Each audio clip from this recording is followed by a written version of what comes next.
Assalamualaikum warahmatullahi wabarakatuh. Waalaikumsalam warahmatullahi wabarakatuh.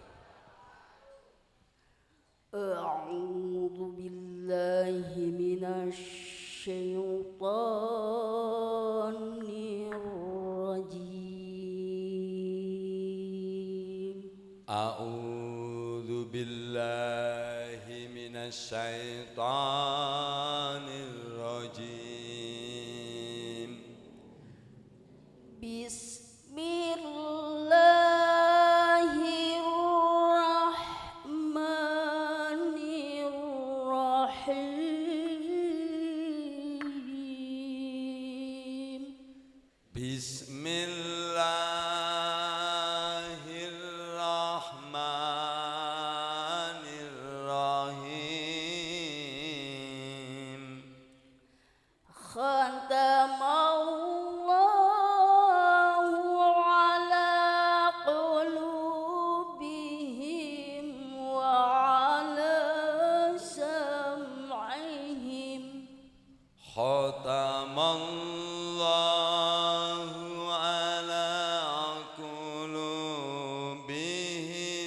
wa ala sam'ihim وعلى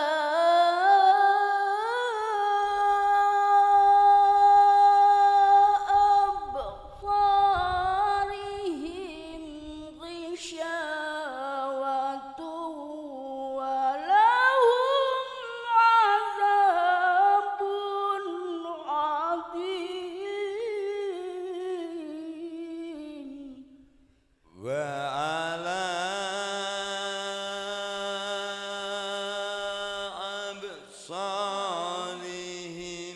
ghishawatun wa lahum adzabun adzim. ومن الناس من يقول آمنا بالله ومن الناس من يقول آمنا بالله آمنا بالله وباليوم الآخر وما هم بمؤمنين.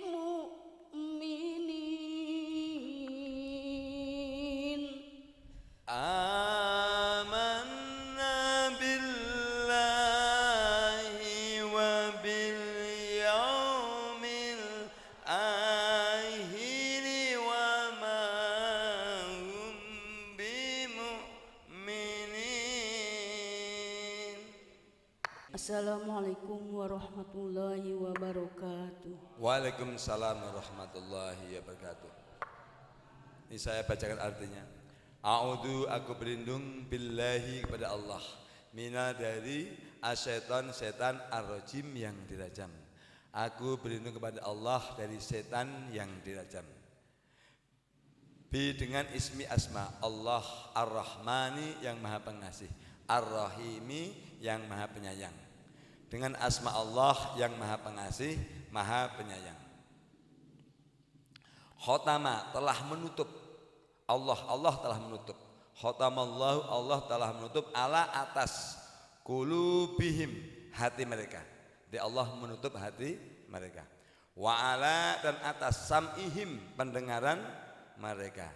Wa ala, dan atas absarihim, penglihatan mereka. Ghisyawatun, tutupan. Walahum, dan bagi mereka azabun, azab azim yang sangat besar. Jadi artinya ketika kita keras hati itu Allah menutup hati kita, menutup pendengaran kita, menutup penglihatan kita.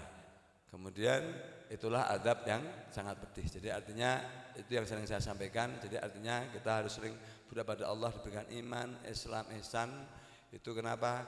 Kadang-kadang memang manusia itu kalau hidayah itu hakikatnya dari Allah SWT.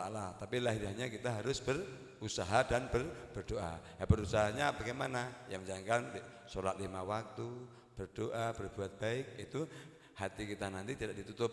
Nah kalau hati udah ditutup itu kita susah untuk membedakan. Karena apa? Digambarkan ditutup penglihatan kita, nggak bisa melihat ini merah, biru, hijau, nggak bisa. Perasaan kita ditutup, mata kita ditutup. Jadi itulah ketika Allah khatamallahu ala qulubihim wala absarihim ghishawah. Itu makanya kita harus senantiasa berdoa pada Allah, semoga hati kita dilembutkan oleh Allah, dilembutkan hati kita, pikiran kita, sama akhlak kita, untuk senantiasa bisa menerima kebenaran dan senantiasa berbuat baik. Kemudian wamina, dan sebagian dari annasi manusia, man orang yang yakulu mengatakan. Jadi ada sebagian manusia mengatakan, amanna aku beriman billahi kepada Allah, wa bil yaumil akhiri, dan beriman kepada hari akhir. Wa ma hum, padahal mereka tidak bimukminin, tidak beriman. Jadi banyak orang bicara iman tapi padahal sebenarnya mereka tidak beriman. Kemudian yuhadi'un Allah, mereka menipu Allah. Jadi orang-orang itu perasaannya menipu Allah. Walladzina amanu, dan orang-orang yang beriman. Yahda'una, mereka menipu illa, kecuali anfusihim, diri mereka sendiri. Sesungguhnya orang itu mau menipu Allah dan orang lain, tapi sesungguhnya orang itu menipu diri sendiri. Wa ma ya'syurun, sedangkan mereka tapi tidak menyadari. Jadi sesungguhnya kalau kita berbuat apapun untuk diri kita sendiri gitu. Makanya contoh, mohon maaf, kayak kemarin itu kan saya bukan menunjukkan amal, contoh kayak bapak ibu semuanya. Di Cimatak kan udah 1 minggu itu kan longsor ya. Itu longsor itu kalau yang melihat lah itu kan akar itu ke jalan. Jadi akar itu ke jalan. Jadi jalan itu masih kehalang sepertiga bagian sebenarnya. Artinya dempas tanjakan itu. Nah itu kan lahiriahnya kan jarang. Kalau orang itu beriman, insya Allah peduli. Kenapa? Resikonya apa? Itu kalau contoh malam-malam motor ngebut atau ya pokoknya lagi kecelakaan lah. Itu kalau kena dada, nusuk itu. Nusuk, mohon maaf, kan namanya kecepatan tinggi itu bisa ya mohon maaf, nusuk ke paru-paru sama ke jantung, fatal lah itu, karena kecepatan kan. Nah itu, nah maka daripada itu kan saya mengajak bapak ibu semuanya itu istilahnya membangun kepekaan seperti itu.